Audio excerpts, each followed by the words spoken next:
다 잘 되는데 왜 불안하지? 안녕하세요 여러분, 노마드입니다. 오늘은 폴리크라테스 컴플렉스에 대해서 배워보는 시간 갖도록 하겠습니다. 모든 일이 다 잘 되는데 이상하게 불안한 증상입니다. 자, 여러분을 에게의 동쪽 끝 사모섬으로 초대를 합니다. 이쪽이 그리스고요, 여기가 터키입니다. 그런데 사모섬은 지형적으로 보면 터키 쪽에 가깝습니다. 그런데 그 소속은 그리스입니다. 기원전 8세기부터 그리스인들이 본토를 떠나서 해외에 여러 식민지들을 개척했습니다. 그래서 고대 그리스인들이 이 사모섬까지 와서 살았기 때문에 지금의 그리스 땅이 되었습니다. 사모섬은 수학자 피타고라스의 고향으로도 유명합니다. 지금 이 모습은 이제 사모섬의 항구의 모습입니다. 헤로도토스의 역사책을 보면 폴리크라테스라는 사람이 사모섬의 참주였다, 일종의 독재자인데요, 참주였다라고 합니다. 이 폴리크라테스는요, 사모섬의 최대의 번성기를 이끌었던 정치가였습니다. 폴리크라테스의 세 가지 업적이 유적으로 남아 있습니다. 사모섬의 헤라 신전입니다. 아테네의 파르테논 신전보다 5배가 더 컸다라고 합니다. 그러니까 어마어마하게 큰 신전이고 그만큼 이쪽의 문명이 발달했다는 것을 반증해 주는 것이죠. 이 그림은요, 사모섬의 지하 수로입니다. 1km에 달하는데요, 기하학적 관점에서 건설한 인류 역사상 가장 오래된 지하 수로라고 합니다. 그러니까 당시에 발달했던 그리스 기술을 보여주고 있는 것이죠. 자, 세 번째, 폴리크라테스는 사모스 섬에 항구를 만든 것으로 유명합니다. 이 세 번째 그림은요, 고대 항구의 유물이라고 합니다. 이 폴리크라테스 치세에 사모섬이 얼마나 번영했는지를 알 수 있는 유물들입니다. 그런데요, 헤로도토스의 역사책을 보면 그에 대한 묘사가 부정적인 것을 알 수가 있습니다. 그는 사모섬의 권력을 잡은 후 하는 일마다 다 잘 되었습니다. 승승장구했습니다. 그리고요, 50노선의 100척과 궁병 1000명을 거느리고 에게해를 주름 잡으면서 수많은 해적질도 했다라고 합니다. 그리고 그가 얼마나 강했는지 일개 섬에 불과했지만 이집트 왕 나마시스와 동맹을 맺을 정도로 강력했다라고 합니다.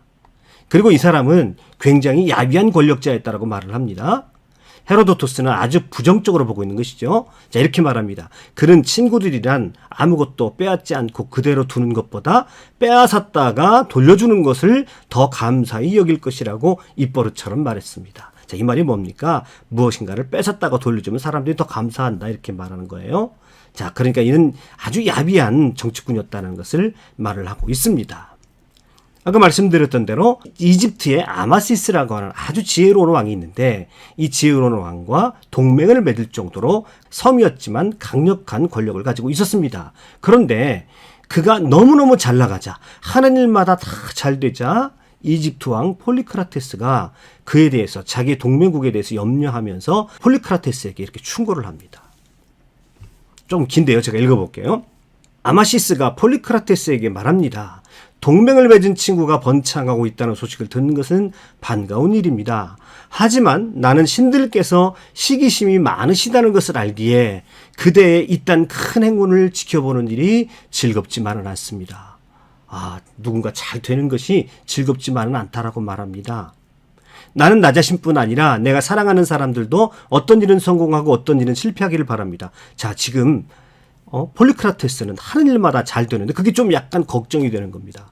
매사에 성공하는 것보다 성공과 실패를 거듭하며 살아가는 것이 더 낫기 때문입니다. 매사에 성공하는 사람 치고 말로가 비참하지 않은 사람의 이야기를 들어본 적이 없게 하는 말입니다. 그러니 그대는 내 말대로 그대의 행복에 맞서 이런 조치를 취하십시오.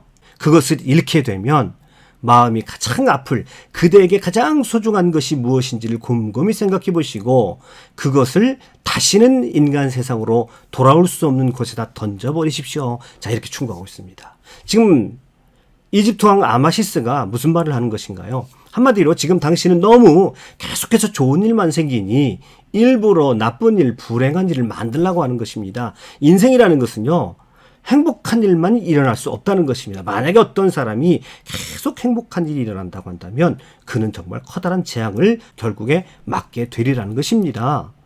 자, 그래서요, 동맹국의 왕이 이런 충고를 하니 폴리크라테스가 그것이 좀 옳게 생각이 되어졌던 것 같습니다.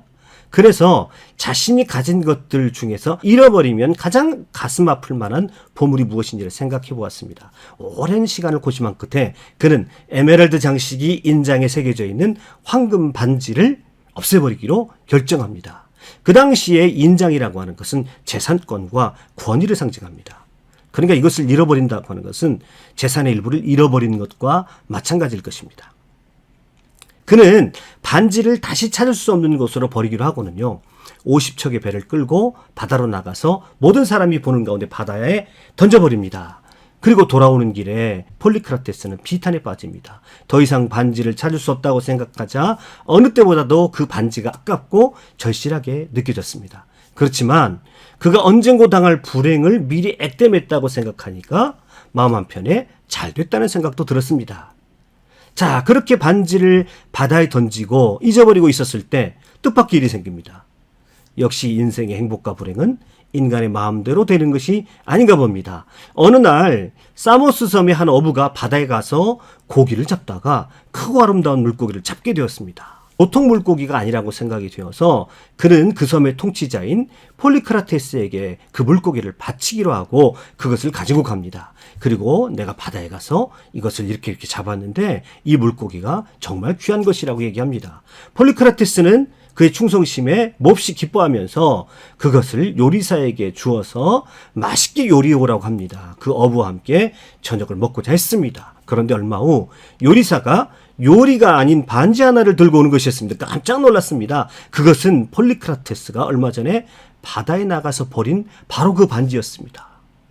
요리사가 요리를 하려고 그 물고기 배를 갈라보니까 바로 그 반지가 들어있다라는 것입니다. 그 반지를 보는 순간 폴리크라테스는 소름이 돋았습니다. 미래에 대한 두려움이 그의 마음에 엄습하는 것이었습니다.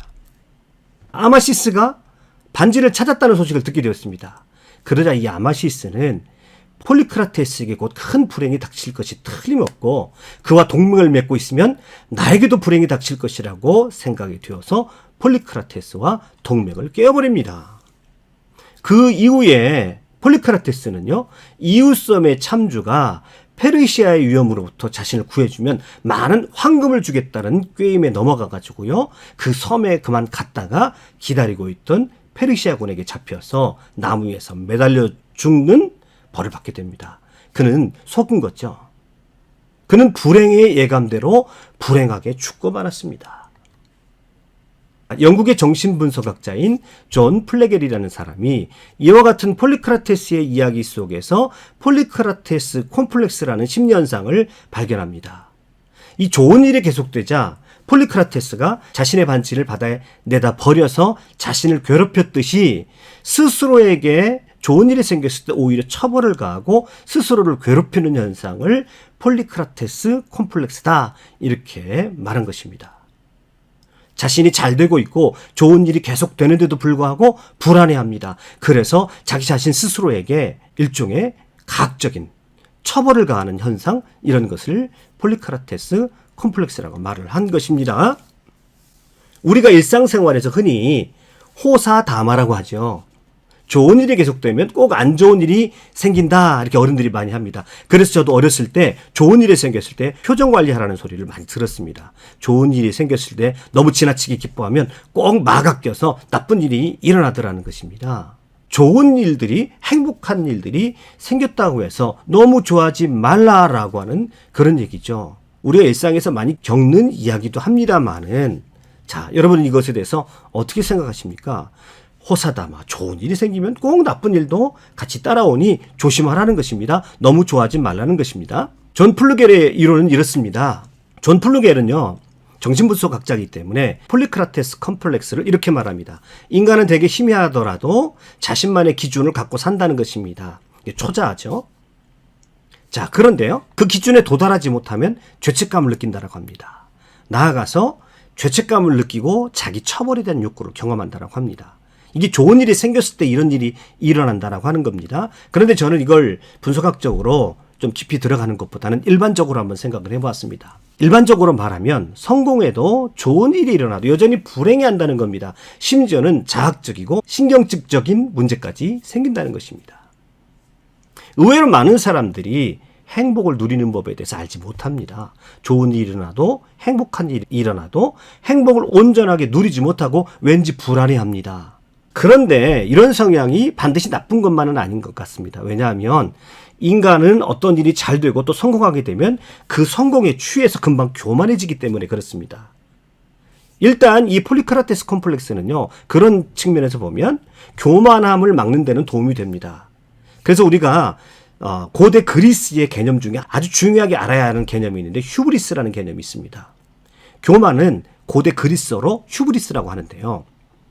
자, 지나친 자신감, 지나친 자기 확신입니다. 누군가 성공했을 때 그 성공했을 때 주로 느끼는 감정인데요. 처음에는 아주 탁월한 업적을 남깁니다. 그런데 업적을 남기게 되면요, 그 다음에 거만한 휴브리스 상태에 빠지게 됩니다. 교만해집니다. 그리고 그 일이 자기가 했기 때문에 자기의 자랑, 이 일은 내가 한 일이기 때문에 그 다음에 거친 행동을 하게 됩니다. 다른 사람을 얕잡아 보고요, 성공하지 못한 사람을 경멸하게 됩니다. 그래서 하지 말아야 할 앗대를 하게 됩니다. 하지 말아야 할 행동을, 거친 행동을 하게 되더라는 것입니다. 그래서 우리 성공한 사람들에게서 보이는 거만한 증상이 나타나게 되면 남을 무시하고 남을 짓밟는, 그리고 우리가 흔히 얘기하는 갑질을 하게 되죠.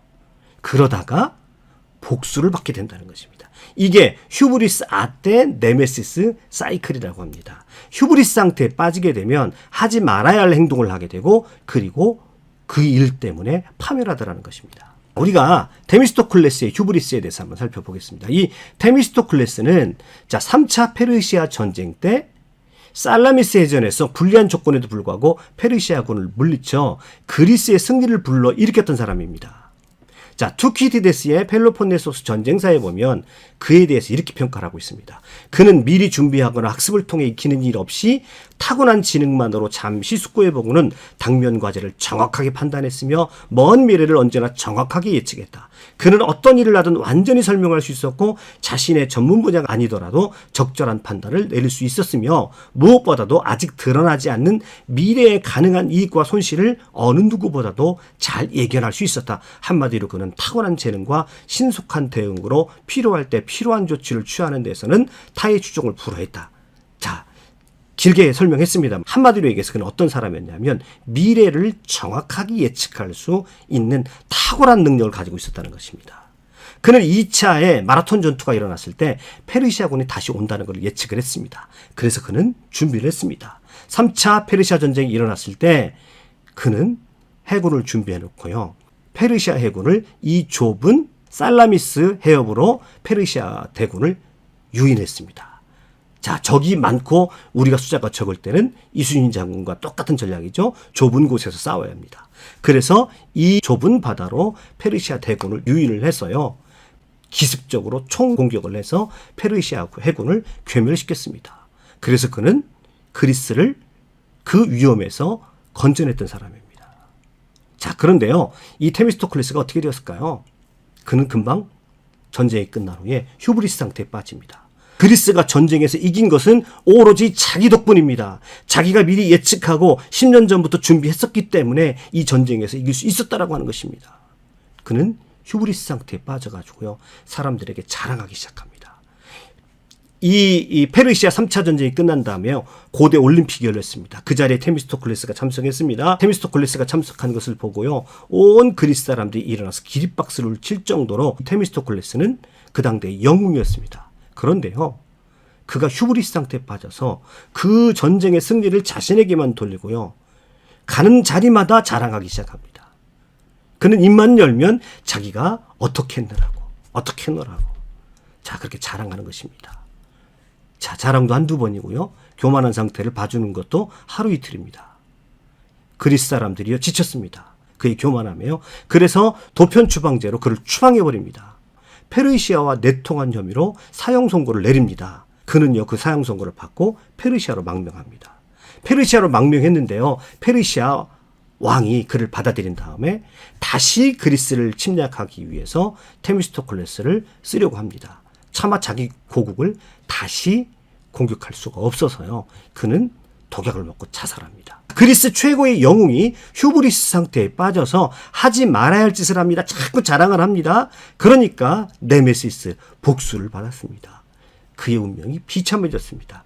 여러분, 우리가 역사를 볼 때 이런 사람이 한둘이 아닙니다. 꼭 훌륭한 성공적인 그런 업적을 세워놓고는 그것에 빠져서 취해서 교만한 상태에서 꼭 하지 말아야 할 행동을 하고 끝내는 사람들로부터 복수를 받고 내침을 받는 사람들이 한둘이 아닌 것을 볼 수가 있습니다. 그만큼 인간이 성공한 다음에 이 교만한 휴브리스 상태에 빠지기가 너무나 쉽다라고 하는 것입니다. 폴리크라테스 컴플렉스는요, 바로 이런 측면에서 이런 휴브리스 상태에 빠지지 않도록 도움이 되는 측면이 있습니다. 왜냐하면 잘 되었을 때 걱정하니까요. 잘 되었을 때 염려하니까 자기 자신이 스스로 교만해지지는 않습니다. 자, 그런데 이 폴리크라테스 콤플렉스는 모든 일이 다 잘 되는데 불안합니다. 잘 되는데 행복하지 못합니다. 자꾸 무엇인가 자신에게 문제가 있는 것 같고 이 행복이 내 것이 아닌 것 같습니다. 과연 이럴 때는 어떻게 해야 될까요? 휴브리스를 경계해야 되겠죠. 첫 번째로 조심할 거는 휴브리스입니다. 모든 일이 잘 될 때, 제가 아까 휴브리스를 말씀드렸죠. 그 모든 것은 내가 잘해서 내 능력만으로 된 것이라고 생각할 때 인간은 교만해집니다. 모든 일이 잘 될 때, 사람들이 찬사를 받을 때 자칫 휴브리스 상태에 빠지기 쉽습니다. 말씀드렸던 대로 정말로 인류 역사를 살펴보면요, 수많은 사람들이 어려울 때는 잘 이겨나가다가요, 꼭 잘 됐을 때, 성공했을 때 휴브리스 상태에 빠져서 몰락하고 패망한 사람이 너무도 많은 것을 알 수가 있습니다. 이때 말씀드렸던 대로 폴리크라테스 콤플렉스는 일종의 약이 될 수 있습니다. 내가 누리는 지금의 행복이 영원할 것인가? 그것은 언제든지 무너질 수 있는 것이다. 자, 이렇게 생각해 보면 휴브리스라고 하는 교만한 상태에 빠지지는 않을 수 있을 것입니다. 그러나 그렇다고 해서 지금 내가 누리고 있는 그 성공과 행복이 주는 즐거움을 포기할 필요는 없습니다. 우리는 행복과 성공과 성취, 행복을 누리는 일에 지나치게 인색한 것 같습니다. 애써 불행을 끌고 와서 우울해질 필요가 없다는 말입니다.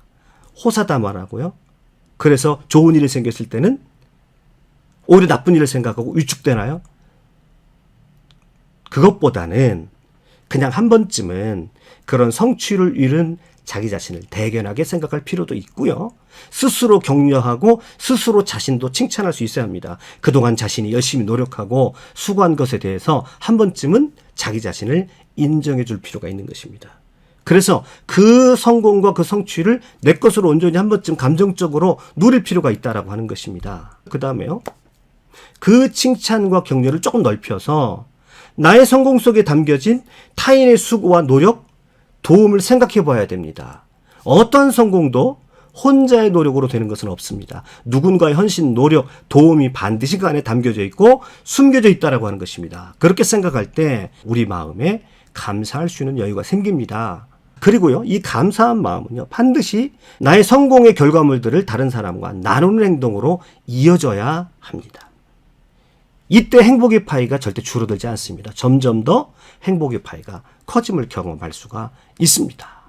우리는 불행을 이겨내는 일에 많은 에너지를 쏟습니다만은 실제적으로 행복을 관리하는 일에는 너무 약한 것 같습니다. 아까 호사다마를 말씀드렸는데요. 아직 발생하지 않는 장래의 고난에 굴복하지 말아야 합니다. 지금 기쁜 일이 있으면 우선 그 기쁜 일에 대해서 누리고 행복을 경험할 줄 알아야 되겠죠. 그것을 감정적으로 온전히 느낄 필요가 있죠. 그것이 그래서 행복한 성공 경험이 될 수 있도록 만들어야 되겠죠. 그런데 우리는 미처 행복해 하기도 전에 미래의 고난을 미리 끌고 옵니다. 미래의 불행을 미리 그것을 경험하고 미리 그것을 대비하려고 합니다. 미리 두려워할 필요는 없다는 것이죠. 사실 우리 인생을 살아가다 보면 좋은 일만 계속 이어지는 법은 없습니다. 항상 문제가 생기게 되어 있습니다. 그런데요, 그런 문제와 고통들, 고난들을, 미래의 것들을 미리 온전히 불행한 것으로만 생각하는 것은 정말로 큰 문제입니다. 고난과 미래에 닥치는 고난과 어려움은 단순한 불행이 아니라 지금의 행복과 성공을 더 크게 만들어주는 기회라고 생각할 수도 있을 것입니다. 여러분, 실제로 오디세이아를 보면요, 오디세우스가 여신 칼립소에게 붙잡혀가지고 칼립소의 섬에 머물러 있습니다. 그는 고향으로 돌아가려고 하는데 칼립소가 이런 소리를 합니다. 네가 나를 떠나서 너의 고향으로 가려 한다면 너는 큰 고난을 맞게 될 것이다. 네가 그 고난이 얼마나 큰지 안다면 지금 너는 떠나려 하지 않을 것이다. 자, 칼립소가 뭐라고 말하는 겁니까? 미래의 고난을 염려하고 미래의 고난에 대한 두려움을 주는 것입니다.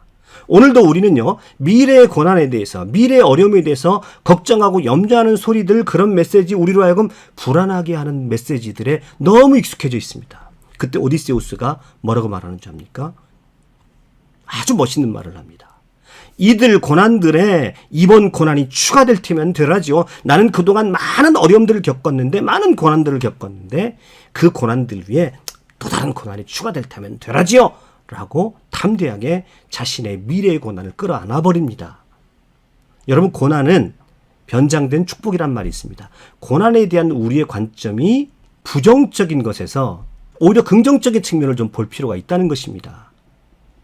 우리에게 당하는 고난과 미래의 어려움들은, 그것은 우리로 하여금 새로운 성장과 새로운 도약과 새로운 성취를 위해서 길을 열어주는 하나의 자극제가 될 수 있다라고 하는 것입니다. 그리고 그것을 기꺼이 내가 받아들여 버리면 오히려 현재 내가 누리고 있는 행복과 현재 내가 누리고 있는 성취를 불안해하지 않고 기꺼이 즐거워하면서 감사하면서 행복을 경험할 수가 있다라고 하는 것입니다. 우리는 많은 경우 행복보다는 불행에 길들여져 오면서 살진 않았는지, 앞으로는 우리가 조금 행복에도 익숙해질 필요가 있다고 생각합니다. 오늘 이렇게 여러분과 좋은 시간 나눌 수 있어서 저는 매우 행복하게 생각합니다. 여러분, 불행에 익숙하지 말고 행복에 더 익숙하신 분들이 되기를 바랍니다. 여러분들이 계셔서 오늘도 노마드는 행복했습니다. 끝까지 강의 들어주셔서 대단히 감사합니다. 수고하셨습니다.